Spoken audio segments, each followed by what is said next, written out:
Assalamualaikum warahmatullahi wabarakatuh.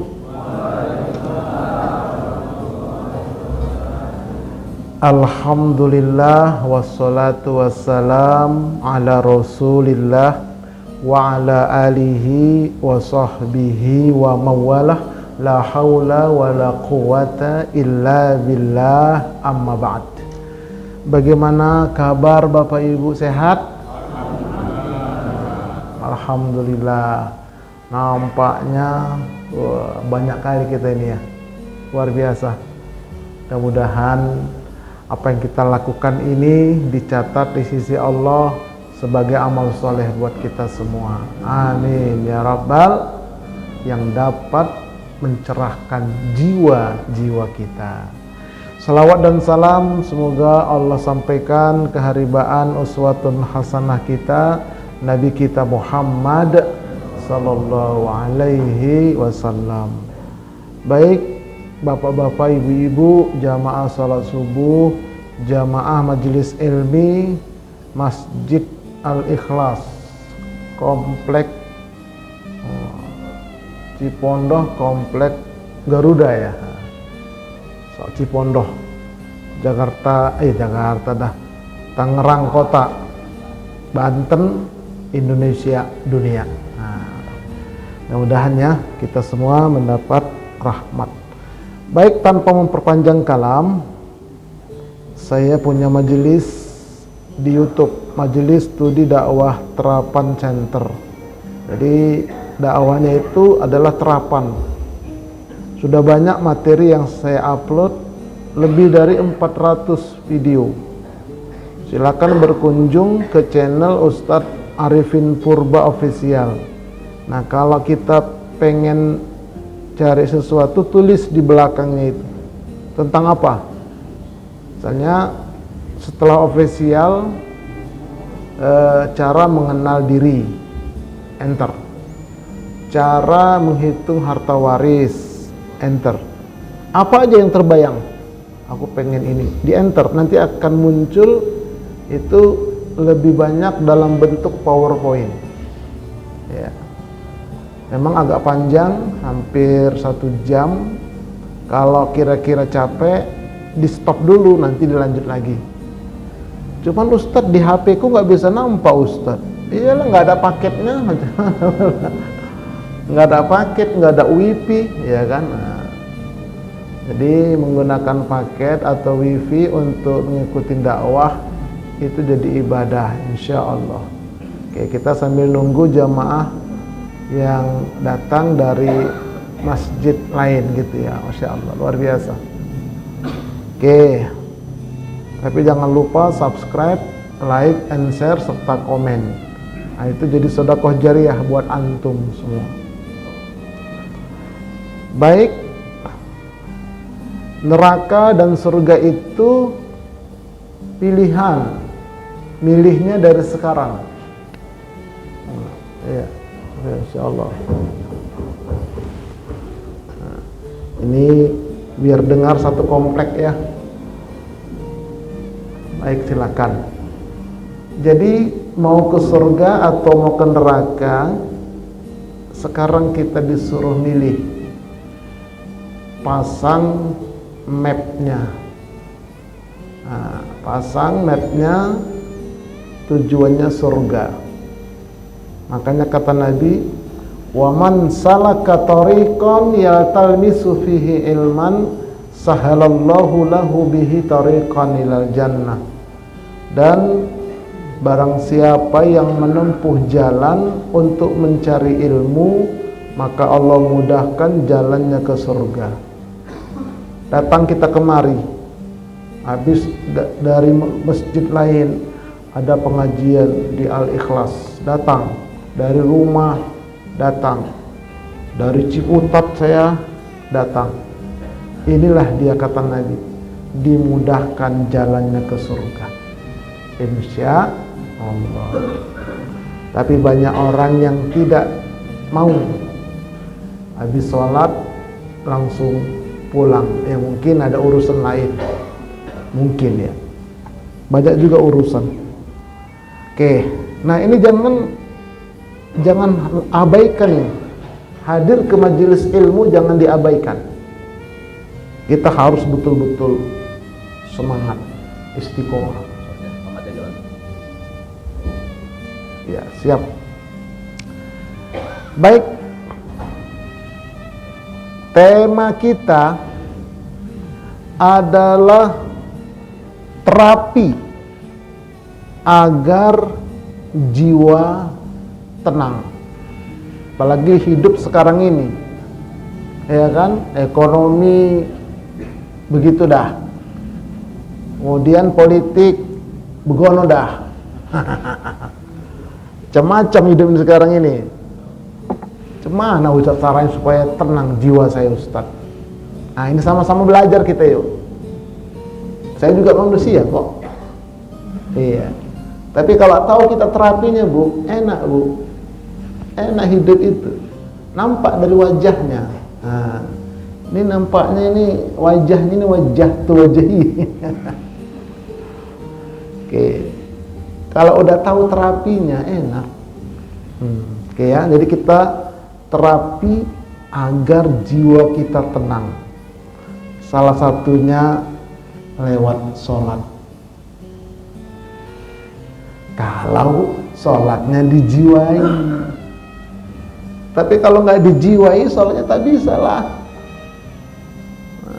Macam mana pula mau bisa tenang jiwa? Ketika sholat, jiwanya kemana-mana. Badannya sholat, Allahu Akbar, jiwanya mikir, nanti sarapannya apa ya? Tuh, ada nggak sarapan kita begini? Ada ya, ada Bu. Tapi apa ya tuh? Nah, kalau gitu sholatnya, gimana tenang jiwa? Nih, nah, yuk, ini kita ngaji dalam nih, karena udah akhir zaman ya. Kalau ngaji fikih udah tamat dah. Gak usah kita ajarin lagi tuh, udah banyak ustadznya di sini. Tapi ngaji dalam ya. Baik, sebagai pendahuluan. Nah, ada pepatah lama dalam bahasa Latin, mens sana in corpore sano. Pernah dengar gak itu? Teman-teman waktu SD dulu kita udah hafal ini, ya kan? Mens sana in corpore sano. Artinya apa itu? Di dalam tubuh yang sehat terdapat jiwa yang kuat. Kuat apaan? Bener nggak itu? Bener nggak? Yuk kita kaji dulu. Nah, jangan-jangan di dalam tubuh yang sehat terdapat jiwa yang jahat. Wah, itu dia.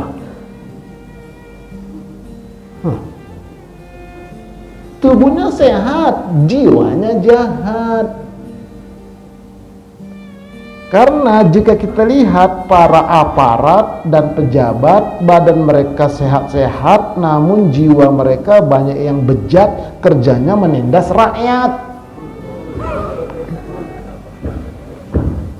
Saya nggak sebut nama ya, jangan pun nanti diviralkan, saya ditangkap pula saya. Ini di negeri Konoha, nggak tahu tadi mana negerinya itu. Sehat-sehat Pak. Jasnya harga berapa? Dasinya harga berapa? Mobilnya harga berapa? Coba. Mobilnya lewat, awak di samping. Satu pelek mobilnya itu harganya satu mobil saya. Peleknya itu, pentilnya itu satu motor saya. Pentilnya Pak. Tapi kerjaannya nindas rakyat. Kan bejat jiwanya itu. Badannya sehat. Inilah yang kurang ya. Padahal mereka itu sebagian alumni sekolah-sekolah agama ya.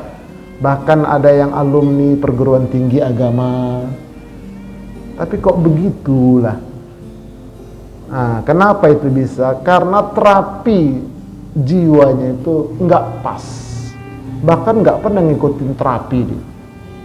mungkin nggak tahu itu jiwa itu apa. Makanya alhamdulillah kita bisa ketemu ya pelan-pelan. Kalau kata orang Medan, alon-alon angger kelakon.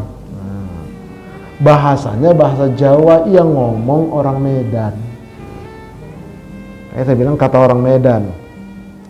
Yuk kita kenalan dulu deh. Apa itu jiwa? Karena kalau nggak ngerti, nggak paham. Kalau nggak paham, nggak ada efek. Apalagi kalau salah paham. Kayaknya harus ngerti jiwa itu apa itu jiwa. Ya. Ada lagu, bangunlah jiwanya, bangunlah raganya. Bener nggak itu?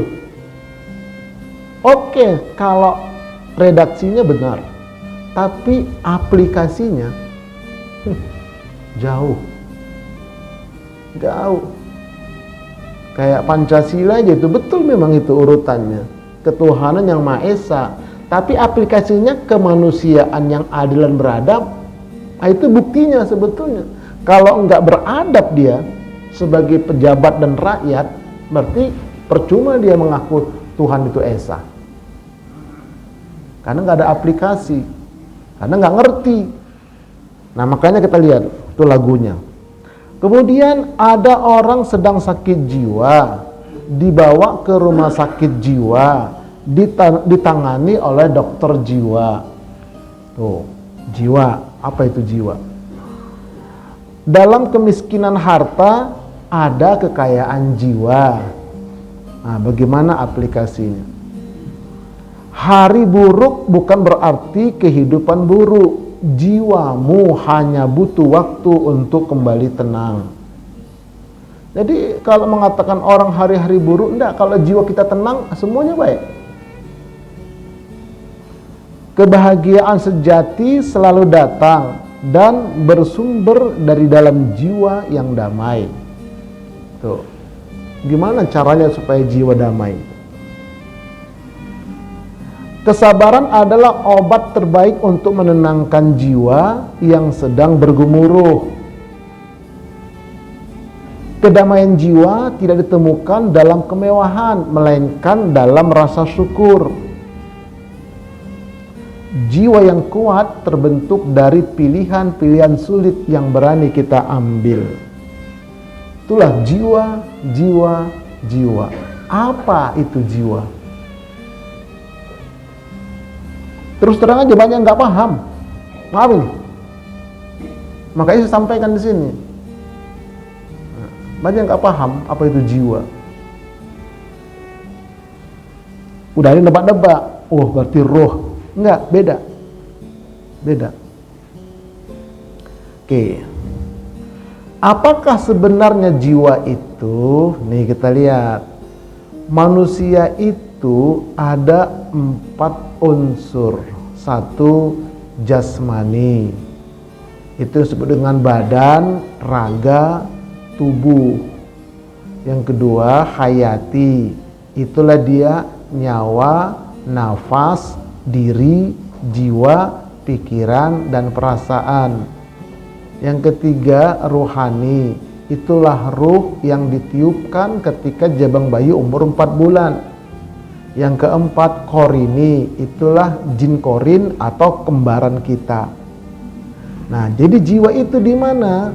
Kolbu manusia ada 3 lapis. Pertama, lapis luar namanya as-sudur. Yang kedua, lapis tengah namanya al-fuad. Yang ketiga, lapisan paling dalam namanya al-absar. Jiwa kita ada di tengah-tengah, yaitu di fuad. Di sudur letak setan, hawa, penyakit-penyakit batin. Di al-absar letak ruh, iman, takwa. Jiwa di tengah-tengah. Makanya jiwa itu sering main kemana? Kalau sering main ke sudur, maka jiwanya rusak. Kalau sering main ke al-absar, jiwanya bagus, tenang. Itulah posisi jiwa. Jadi jiwa itu apa, Ustadz? Jiwa itu ketika dalam kandungan positif hamil disebut dengan nyawa. Itulah nafsun. Kita lihat. Nih. Jadi jiwa itu diciptakan sementara ruh itu ditiupkan. Makanya Allah berfirman dalam surah Asy-Syams, A'udzubillahi minasyaitonirrajim. Wa nafsi wa ma sawwaha. Demi jiwa dan demi penyempurnaan ciptaan jiwa itu, fa'alhamaha fujuraha wa taqwaha. Lalu Allah ilhamkan kepada jiwa itu fujur, keburukan, takwa, kebaikan. Keburukan letaknya di sudur, kebaikan letaknya di al-absar, jiwa di tengah-tengah. Makanya nanti lanjutan ayatnya, qad aflaha man zakkaha. Sungguh beruntung orang yang membersihkan jiwanya. Wa qad khaba man dassaha. Sungguh rugi orang yang mengotori jiwanya. Nah, itulah jiwa. Jadi begitu positif hamil, udah ada jiwa, namanya nafsun. Nafsun namanya jiwa. Ya. Kemudian nanti lahir ke muka bumi, dia nafas. Nafas itu tarik, keluar. Nah, itu namanya nafas. Tuh, jiwa itu juga itu nafas. Tarik, keluar. Itulah umur kita. Kalau ada orang tarik dia nggak keluar lagi, apa namanya? Mampus. Mati. Itulah nafas kita itu. Itu. Makanya nanti ada zikir nafas. Tuh. Zikir nafas, keluar masuk nafas kita ada zikirnya dia. Supaya husnul khotimah nanti matinya jiwa itu. Itu ya. Tuh.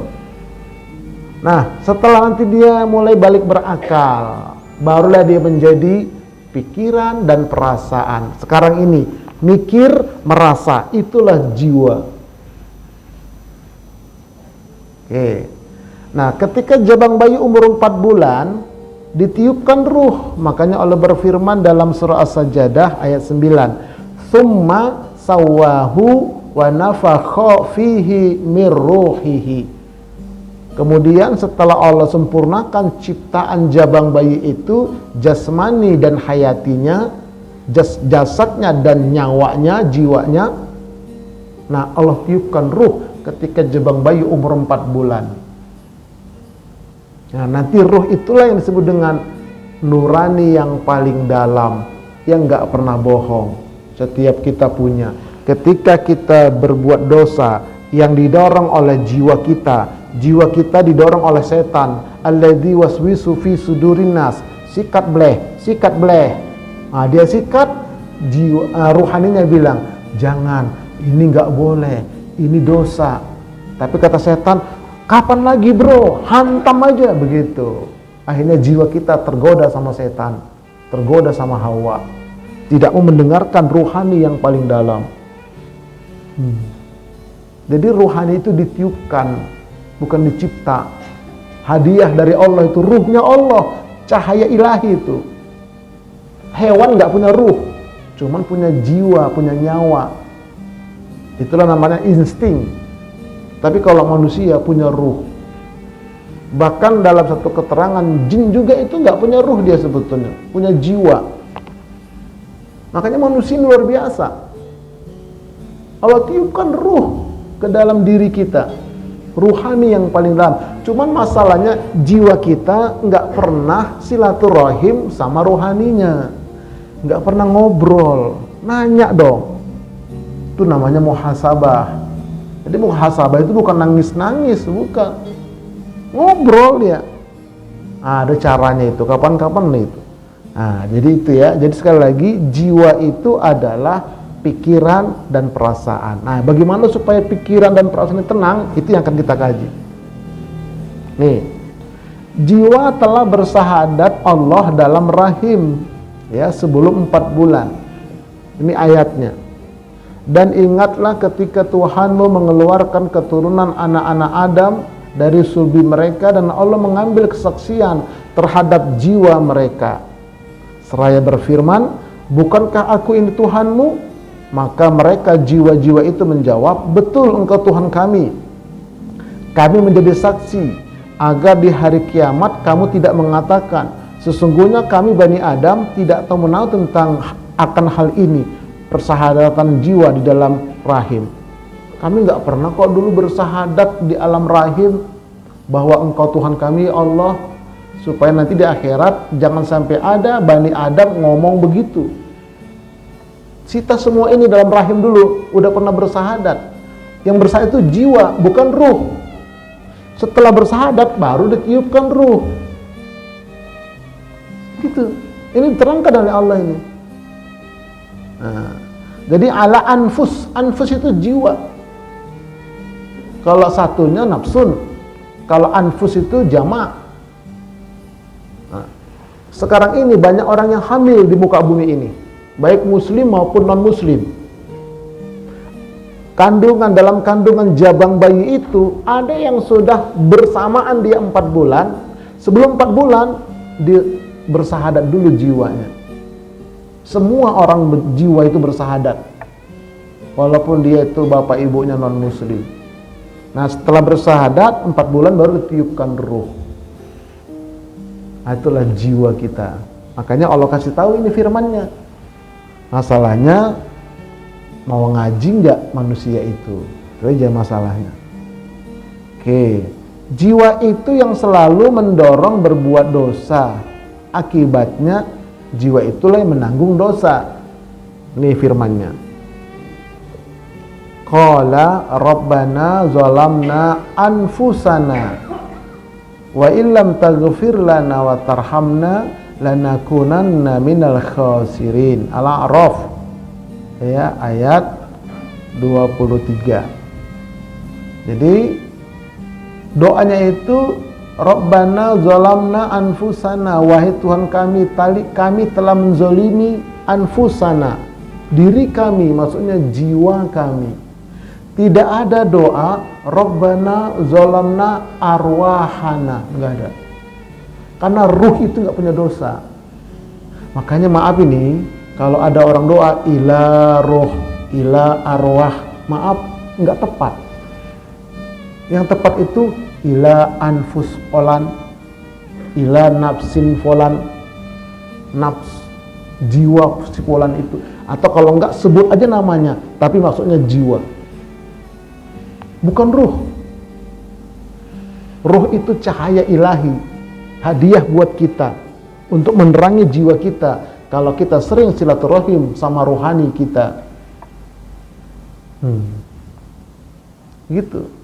Jadi Rasulullah itu SAW jasadnya ada, hayatinya, jiwanya.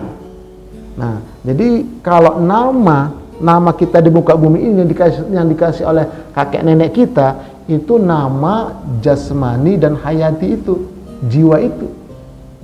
Jadi nama jiwa saya itu Muhammad Arifin Purba. Nama jiwanya Nabi dan jasadnya adalah Muhammad yang diberi oleh kakeknya. Nah, kemudian rohani Nabi Muhammad namanya Ahmad. Makanya sebelum lahir Nabi Muhammad sudah viral itu namanya dalam kitab-kitab sebelumnya yang diterangkan Al-Quran, akan datang Nabi terakhir namanya Ahmad. Ahmad itu nama rohaninya Nabi, jasadnya belum lahir, gitu. Nah, kemudian Nabi juga punya korin, tapi korinnya sudah diislamkan oleh Allah, namanya Al-Jabbar, gitu. Nah, kita juga punya itu semua. Oke. Jadi sekali lagi, yang berdosa itu adalah jiwa. Yang berdosa itu jiwa. Nanti ketika seseorang itu meninggal, jasadnya kembali ke tanah karena diciptakan dari tanah. Jiwanya itulah yang di kerangkeng itu barzah, wa mi waraihim barzakhun. Dibungkus kayak sangkar burung, dia di kerangkeng. Taruh di mana? Ditaruh di kubur, jejer dengan jasad. Tapi nggak bisa keluar lagi dia. Sampai nanti berbangkit, pecah dia baru nyatu lagi. Nah, kalau dia jiwanya ini orang muslim maksiat, mendapat siksa di barzah itu, siksa kubur. Kalau dia orang beriman, mendapat nikmat.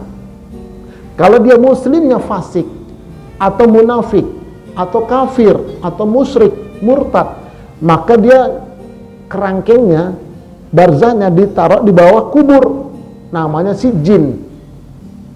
Kalau dia jiwanya ini jiwa yang tenang, jiwa yang bagus, itulah mutmainnah, itulah orang bertakwa, maka jiwanya diajak pulang sama roh. Yuk kita kembali, inna lillahi wa inna ilaihi raji'un. Kemana itu? Ke iliyin, tempat yang tinggi. Ruh sama jiwa. Begitu penjelasannya. Jadi yang rojiun itu ruh, karena tadi ditiupkan dari iliyin, tempat yang tinggi di sisi Allah. Jiwa diajak karena jiwanya tenang, jiwanya bagus. Ya ayatuhan nafsul mutmainnah, irji'i ila rabbiki radiyatan mardiyah. Bagaimana supaya tenang jiwa itu? Bagaimana supaya bagus jiwa itu? Ini yang akan kita dalami. Oke ya. Kan jiwa-jiwa kita selama ini kan pada rusak ini. Rusak dengan dosa, dengan hawa, dengan macam-macam. Itu yang kita bersihkan, kita perbaiki. Itulah tugas kita. Qad aflaha man zakkaha wa qad khaba man dassaha. Itu tugas kita. Kalau itu gak kita kerjakan, mati, nyesal, nggak percaya, tunggu tanggal mainnya. Penasaran, silakan duluan. Itu dia ya. Ayo lanjut. Jiwa itu akan mengalami kematian. Makanya kata Allah, kullu nafsin dha'iqatul maut. Setiap nafs yang berjiwa, yang bernyawa. Allah tidak pernah berfirman kullu ruhin dha'iqatul maut. Nah, kullu nafsin. Itulah nyawa, itulah jiwa. Wa nabalukum bisyarri wal khair fitnatan wa ilaina turja'un. Dan kami uji kalian dengan keburukan dan kebaikan sebagai ujian, dan kemudian nanti kalian dikembalikan kepada kami. Jasadnya ke kuburan, jiwanya di alam barzah, ruhnya ke iliyin. Ada yang jiwanya ikut ke iliyin. Korinnya di mana Ustaz? Itulah korin itu, kalau orang itu mati, gentayangan di dekat kuburan dia. Yang sering nampak-nampak itu korin itu namanya, Bu. Makanya, ada keranda, takut. Nggak usah takut sekarang mah. Dulu kita kalau ada orang mati, takut kita lewat. Ngapain takut? Tapi kan sering nampak-nampak Ustaz, itulah korinnya. Orang Medan bilang hantunya. Yang nampak-nampak itu hantunya, itu korinnya, itu jin korin yang bisa masuk. Siapa kamu? Saya ini opungmu. Wah, itu bukan opung kita, itu korinnya. Kok wangi ya, kan baru meninggal. Wangi nih bapak ibu kita datang. Arwahnya bukan, korinnya. Kalau korinnya ini orang baik, karena jiwanya baik, wangi dia kalau datang. Tapi kalau orang jahat, bau, ada bau bangkin. Itulah korinnya lewat lah itu. Dan korin ini sebagian dengan satu ilmu bisa diundang-undang dia. Bisa diundang dia. Wah, nanti saya ceramah model apa, itu korin saya pinjam. Saya nggak mau begitu-begitu, ngeri ah. Itu minjem korin itu kayak gitu. Pakai jin, hukumnya syirik. Tuh. Jadi itu ya, korin itu yang gentayangan itu, kalau tabrakan mati, sering nampak-nampak. Itu korinnya itu. Atau apa namanya itu, hantu si manis jembatan merah apa ya? Ancol, jembatan merah. Atau suster ngesot katanya itu dibikin filmnya. Itu korin-korin itu deh. Jadi gitu ya, jangan takut ada anak, jangan takut anak-anak kalau ada orang mati. Biasa aja. Nggak bisa ngapa-ngapain lagi dia. Itu kalau anak nampak itu tuh hantunya nih itu. Korin namanya. Nggak usah takut.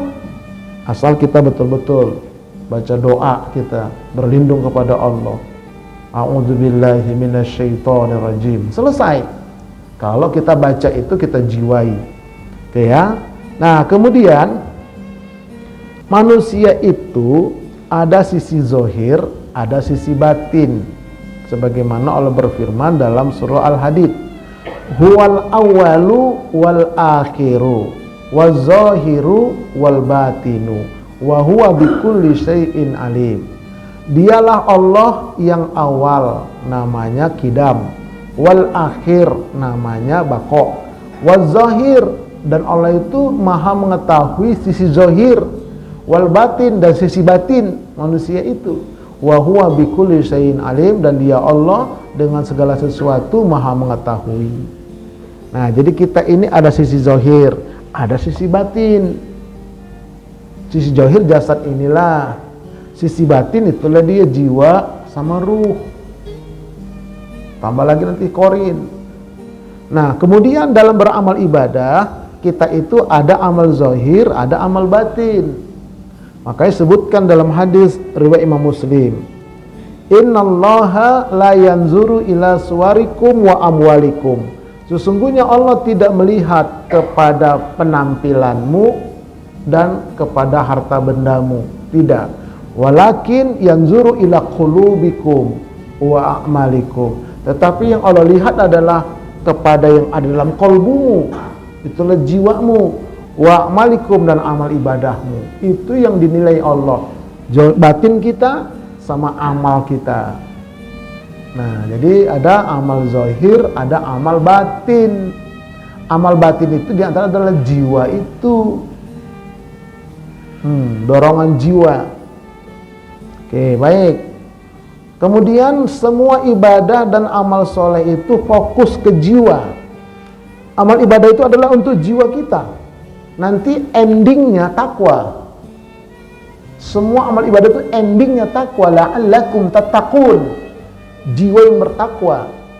Tapi sebelum bertakwa dia harus dibentuk dulu oleh amal ibadah, amal soleh. Nah, misalnya ada ibadah agar jiwa kita cerah. Nanti kita lihat apa ibadahnya. Ada ibadah agar jiwa terbarukan. Ada ibadah agar jiwa bersih dari kotoran-kotoran batin. Ada ibadah agar jiwa suci dari najis-najis batin. Ada ibadah agar jiwa bersih dari dosa-dosa, karena dosa itu nempel di jiwa. Kemudian agar jiwa istiqomah, ada ibadahnya. Kemudian agar jiwa bagus, terbebas dari sifat hewan, ada ibadahnya. Dan yang kedelapan, agar jiwa tenang, ada ibadahnya, itulah sholat. Ayo kita lihat satu-satu. Sabar ya. Kita lihat satu-satu. Agar jiwa kita bagus, matinya husnul khotimah. Oke, mari kita lihat. Satu, agar jiwa kita tenang, cerah, kata Allah, wa dzakir fa inna dzikra tanfa'ul mu'minin. Dan berilah peringatan atau tausiah, karena sesungguhnya tausiah itu bermanfaat bagi orang-orang yang beriman, yaitu bermanfaat bagi jiwa orang beriman. Nah, kalau kita rajin ikut tausiah, jiwa kita tercerahkan. Oh, itu rupanya ya, sekarang saya baru paham. Nah, itu jiwa cerah itu. Tapi ada majelis, bukan majelis ilmi, majelis ghibah. Ada, itu bukan cerah jiwanya, buta. Kok saya ikut pengajian dia kok makin gak ngerti saya. Ini kok ustadznya kok jadi adu domba ya. Itu butek lah itu jiwanya. Kayaknya selektif juga bapak-bapak, ibu-ibu mengundang ustadz. Ada kan rapat macam mana kita dievaluasi. Begitu. Ini ceramah dia, ini mencerahkan atau memburukkan begitu. Jadi tausiah itu kalau betul-betul dia maupun khutbah maupun tausiah kayak begini, atau nanti lewat sosial media, wah, Masya Allah, Alhamdulillah, saya tercerahkan. Itu maksudnya jiwa kita cerah, pikiran dan perasaan. Itulah jiwa itu, pikiran dan perasaan tercerahkan dia. Lewat apa? Lewat tausiah. Tuh, begitu tuh maksudnya itu. Makanya Rasulullah itu berdakwah, dia mencerahkan, dicerahkan itu masyarakat kota Makkah dan kota Madinah. Itu pun bagi orang yang mau. Iya, bagi orang yang mau ngaji, ayolah tercerahkan. Kalau enggak ya terserah. Sakara PDW begitu. Nah, pilihan. Satu ya, catat ini. Yang kedua, agar jiwa kita terbarukan. Apa maksud terbarukan, Ustaz? Upgrade. Terus dia mengalami perbaikan itu terbarukan. Ada perubahan. Apa itu, Ustaz? Amal ibadahnya yang paling pas. Nih, kata Nabi dalam hadis, jaddidu imanakum. Qila ya Rasulullah, wa kaifa nujaddidu imanana? Qala aktsiru min qauli la ilaha illallah. Perbaharulah iman kalian atau jiwa kalian, kata Nabi. Ada yang bertanya, ya Rasulullah, bagaimana caranya kami memperbaharui iman kami atau jiwa kami? Nabi bersabda, perbanyaklah zikir la ilaha illallah. Nah, ada caranya dia. La ilaha illallah, la ilaha illallah. Kapan-kapan lah ya, kapan-kapan kita sampaikan soal. Ini mantap. Habis subuh gitu kata Nabi baca 100. Ulama mengatakan habis sholat 5 waktu dikiaskan dia baca 100. Mau tidur berzikir dulu, la ilaha illallah. Tapi paham betul, la ilaha illallah itu adalah zikir nafi isbat. Nafi isbat, mengosongkan, mengisi. Kosongkan semua macam-macam Tuhan, isi hanya Allah Tuhan itu. Begitulah dakwah Nabi di Makkah sampai ke Madinah. La ilaha illallah. Sampai ke bendera itu la ilaha illallah. Ini paling afdol ini. Zikir paling afdol. Afdol zikri. Fa'lam. Tapi fa'lam pakai ilmu. Kalau nggak pakai ilmu nggak dapat afdolnya. Itu maksudnya. Kalau nggak pakai ilmu nggak dapat. Nah, nanti kapan-kapan ya, tolong diingatkan sama saya. Insyaallah mungkin pertemuan akan datang. Ada zikirnya. Oke, nah ini untuk terbarukan jiwa kita dia. Enak dia. Enak, jiwa terbarukan terus. Terbarukan terus, terupgrade terus. Itu dua. Yang ketiga, agar jiwa kita bersih dari kotoran-kotoran batin. Nah, ini. Kotoran batin itu adalah dalam praktiknya orangnya gampang marah, temperamen, dan berbuat maksiat. Dikit-dikit marah, marah kok dikit-dikit. Nah, itu jiwanya banyak kotoran. Tuh, ciri-cirinya begitu. Berbuat maksiat, ya, makan uang haram ini, korupsi sana, korupsi sini. Itu jiwanya itu, ya, jiwanya itu adalah sedang kotor, pikiran dan perasaannya kotor. Nah, apa obatnya? Ya, ibadahnya adalah puasa. Ini hadisnya. Tasbih itu, bacaan subhanallah adalah setengah timbangan. Tahmid itu, bacaan alhamdulillah, memenuhi timbangan. Takbir itu, bacaan Allahu Akbar, memenuhi apa yang ada di langit dan yang di bumi. Itu loh kalau habis sholat. Subhanallah, subhanallah, subhanallah. Alhamdulillah, alhamdulillah, alhamdulillah.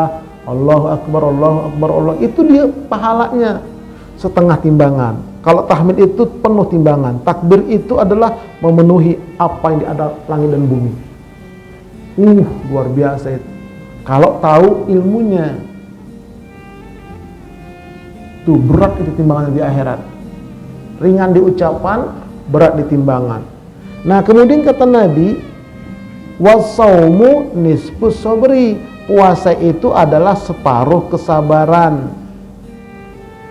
Nah, jadi supaya kita jadi orang yang sabar, tidak mudah ceguk. Apa itu ceguk? Oh, gitu. Kalau itu cekukan nilainya. Kalau ceguk itu apa itu? Ngambek, tersinggungan. Nah, itu berarti jiwanya masih kotor. Tapi kalau sudah orang yang sabar dia, nah, orang yang apa namanya itu tadi, nggak berbuat maksiat dia, itu jiwa udah bersih.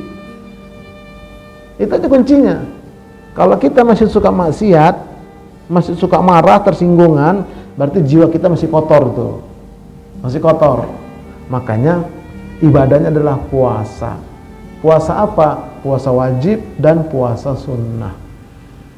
Kalau ada orang rajin puasa Senin Kamis Ustaz, tapi masih marah-marah juga, nah berarti puasanya nggak berefek.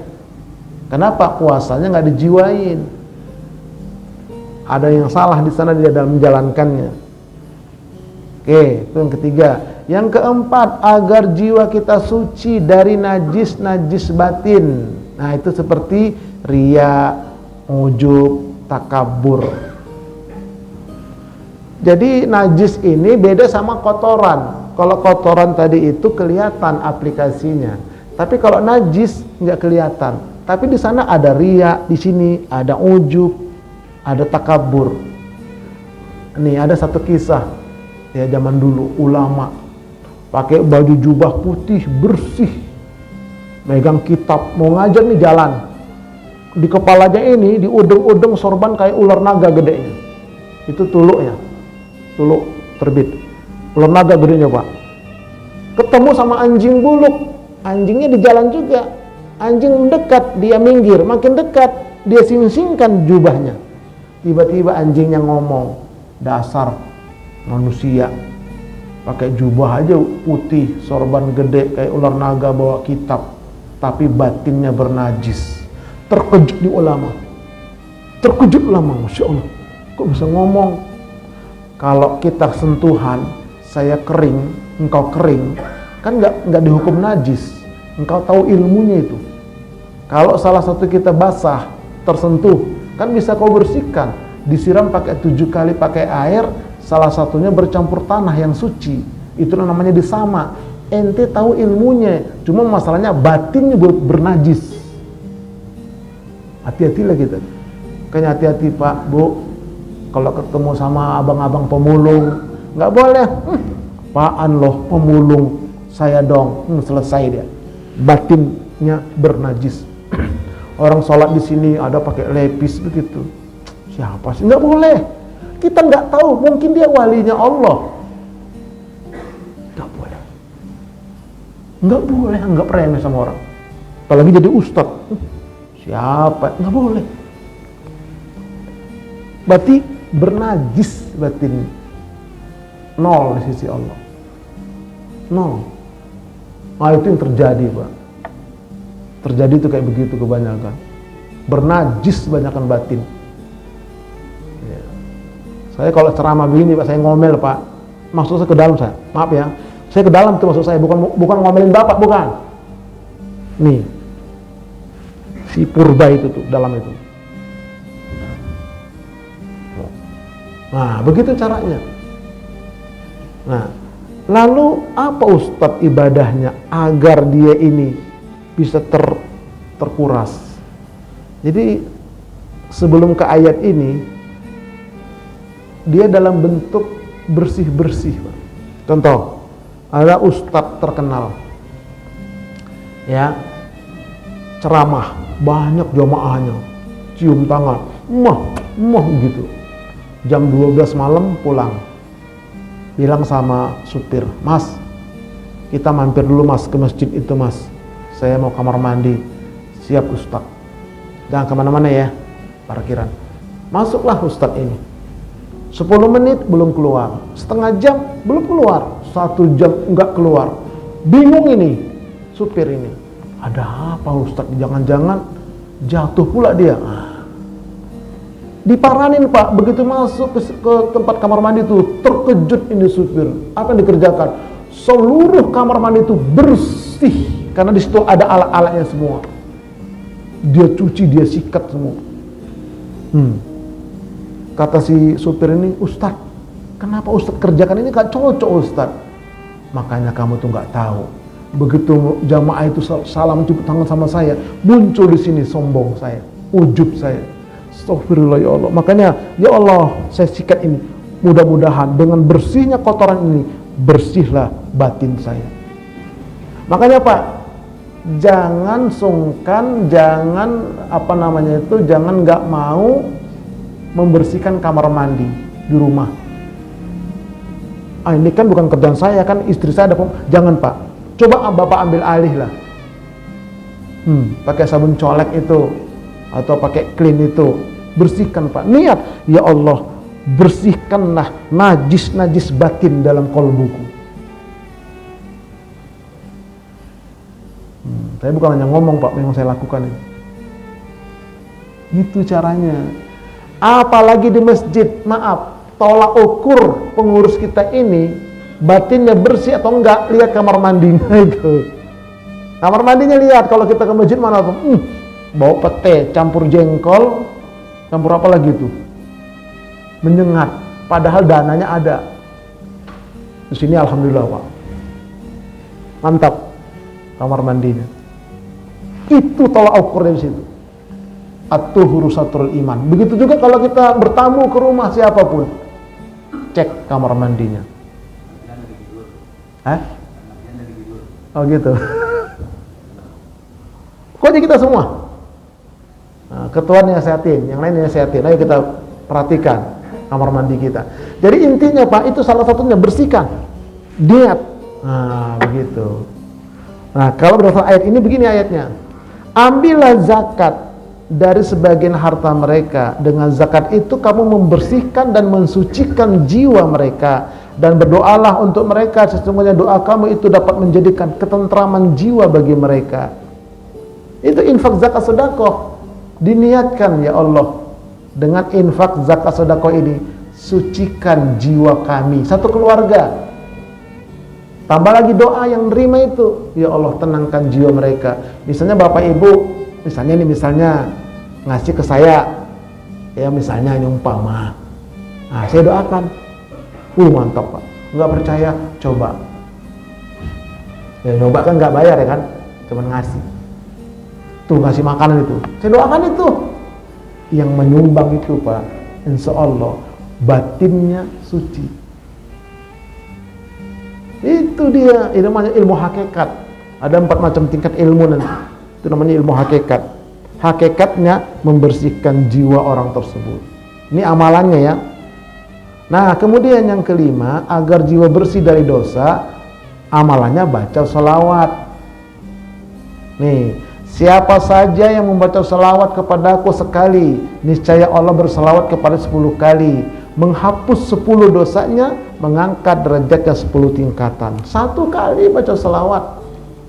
Allahumma salli wa sallim wa barik ala habibina Muhammadin wa ala ali habibina Muhammadin bihaqqi habibina Muhammadin wa bi syafaati habibina Muhammadin wa bi mu'jizati habibina Muhammadin sallallahu alaihi wasallam.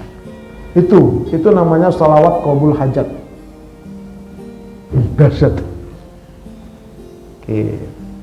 Ntar kapan-kapan kita ijazahkan ya. Nah itu, baca salawat aja pokoknya. 1 kali aja hapus dosa yang menempel di jiwa.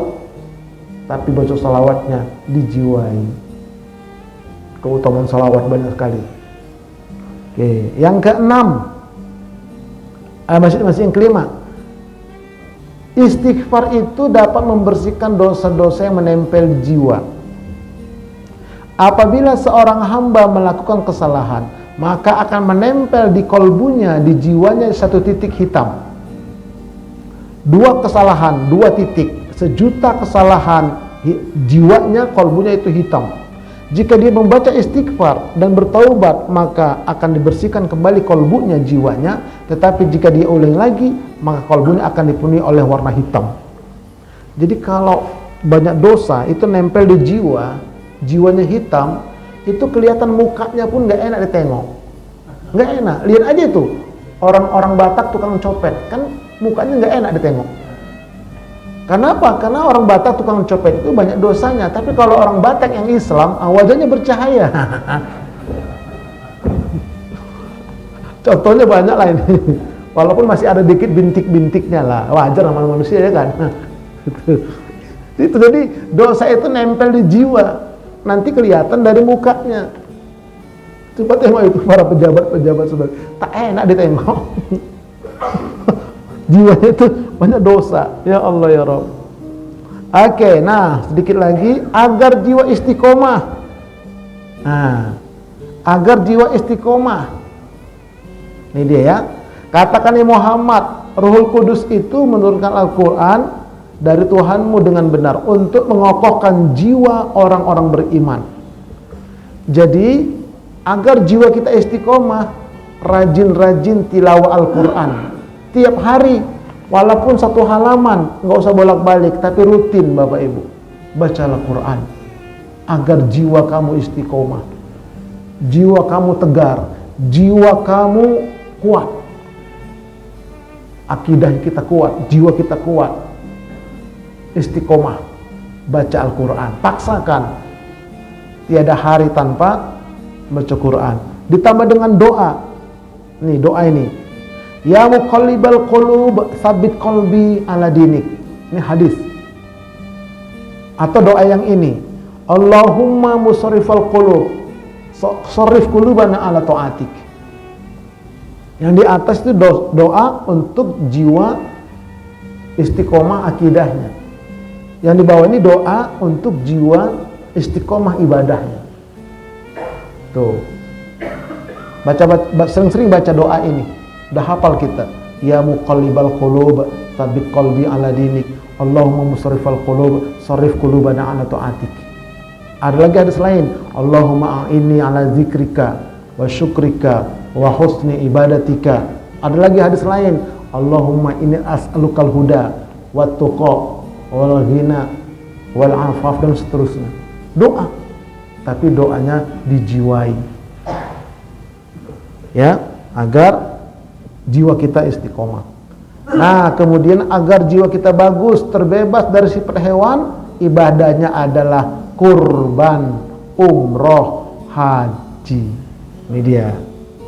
Kita lihat di hadis ini, tidak ada amalan yang dikerjakan anak Adam ketika hari raya Idul Adha yang lebih dicintai oleh Allah kecuali mengalirkan darah hewan kurban. Sesungguhnya pada hari kiamat ia akan datang dengan tanduk-tanduknya, kuku-kukunya, bulu-bulunya sebagai pahala. Dan sesungguhnya darah tersebut akan sampai kepada Allah sebelum jatuh ke tanah. Maka perbaguslah jiwa kalian dengan kurban. Nah, jadi kurban ini membaguskan jiwa satu keluarga. Luar biasa. Umroh pun begitu, bagus jiwanya. Nah, barulah yang ke-8, agar jiwa tenang, yaitu ibadah sholat. Ini dia ayatnya. Sesungguhnya aku ini adalah Allah, tidak ada Tuhan yang hak selain aku, maka sembahlah aku dan dirikan sholat untuk mengingat aku.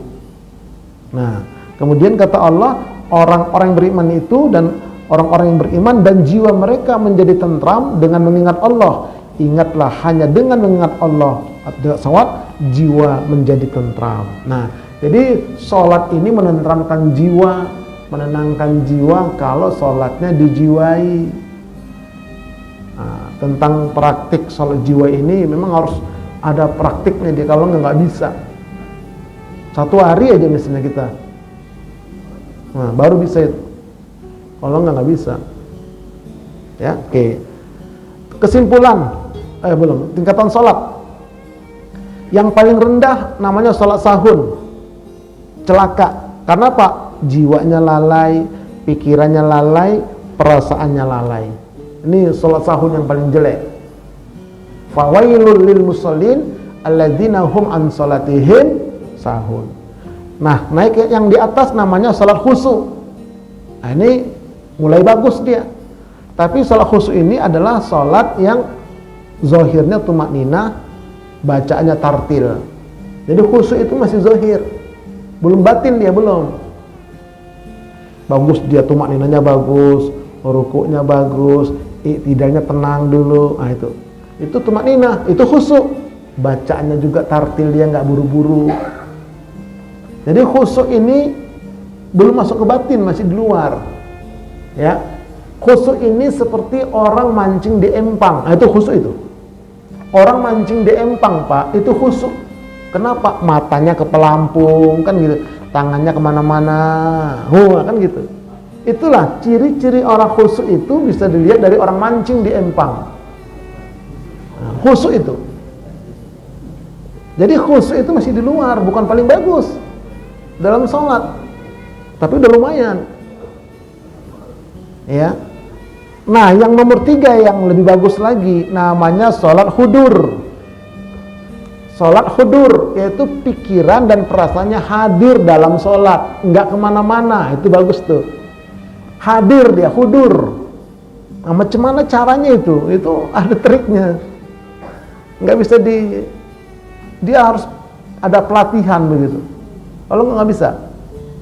Hudur dia, sholat hudur. Hadir pikiran dan perasaan dalam sholat. Nah. Nomor 2 makin bagus lagi, namanya sholat wusul, sampai kepada Allah pikiran dan perasaannya. Itulah ihsan. An ta'budallaha ka'annaka tarahu fa illam takun tarahu fa innahu yaraka. Yang paling bagus namanya sholat daimun, yaitu sholat yang bisa mencegah tanha anil fahsya'i wal munkar. Dalam kehidupan sehari-hari diaplikasikan nilai-nilai sholat dalam kehidupan, itu paling bagus sholat. Implementasi. Oke, dah kesimpulan dah. Ya, kita lihat kesimpulan. Jadi, 1, agar jiwa kita tercerahkan, rajin-rajin mendengarkan tausiah. Agar jiwa kita terbarukan, banyak-banyak zikir tahlil, yaitu nafi isbat. Agar jiwa kita bersih dari kotoran-kotoran batin, nah, puasa wajib, puasa sunnah. Agar jiwa kita suci dari najis-najis batin, ibadahnya infak, zakat, sedekah. Infak dulu, baru zakat, baru sedekah. Itu urutannya. Penjelasannya silakan berkunjung ke channel saya, Ustadz Arifin Purba Official. Infak, zakat, sedekah, enter, nampak dia. Kemudian agar jiwa kita bersih dari dosa-dosa, maka ibadahnya sholawat dan istighfar. Agar jiwa kita istiqomah, ibadahnya adalah tilawah Al-Quran. Agar jiwa kita bagus, terbebas dari sifat-sifat hewan, ibadahnya adalah kurban, umroh, haji. Kemudian agar jiwa kita tenang, ibadahnya adalah sholat wajib. Nah, caranya setelah melakukan semua itu berdoa. Misalnya tadi nih, ya, habis kita ngaji tadi atau sebelum ngaji, ya Allah, jadikanlah tausiah ini mencerahkan jiwaku, pikiran, perasaan. Qabul. Kemudian habis zikir tahlil, la ilaha illallah, ya Allah, terbarukanlah jiwaku. Misalnya habis kita tuh puasa sunnah, kan habis berdoa ini, misalnya nih doa ya. Doa kalau buka puasa pakai air putih. Bismillahirrahmanirrahim. Zahaba dhama'u wa batalatil uruqu wa sabatal ajru insyaallah. Habis itu, ya Allah, jadikanlah puasaku ini dapat membersihkan kotoran-kotoran batin jiwaku. Doa, minta dia, kalau nggak minta nggak dapat. Habis puasa minta supaya bersih jiwa kita dari kotoran. Kemudian agar jiwa kita suci dari najis tadi, ketika Bapak infak, ya Allah, sucikanlah jiwaku dan jiwa keluargaku dari najis-najis batin. Minta, dapat. Kalau nggak minta nggak dapat. Kemudian berselawat. Habis selawat minta, ya Allah, bersihkanlah jiwaku dari batin-batin, dosa-dosa batin. Istiqomah, baca Quran, ya Allah, jadi kena istiqomah pada jiwaku dengan baca Quran ini, ya Allah. Kemudian kurban. Nah, waktu kemarin dipotong, kita suruh nyaksikan itu. Dengan dipotongkannya kurban ini, ya Allah, baguskanlah jiwaku, jiwa keluargaku. Sholat pun begitu, habis sholat, ya Allah, jadikanlah sholat ini menjadi penenang jiwaku. Nanti habis sholat suruh, insya Allah semua itu dikabulkan oleh Allah Subhanahu wa ta'ala. Jiwa kita bagus, jiwa kita mutmainnah, matinya husnul khotimah. Amin ya rabbal alamin. Ini saja insyaallah, wallahu a'lam bishawab. Semoga bermanfaat. Kurang lebih mohon maaf. Assalamualaikum warahmatullahi wabarakatuh.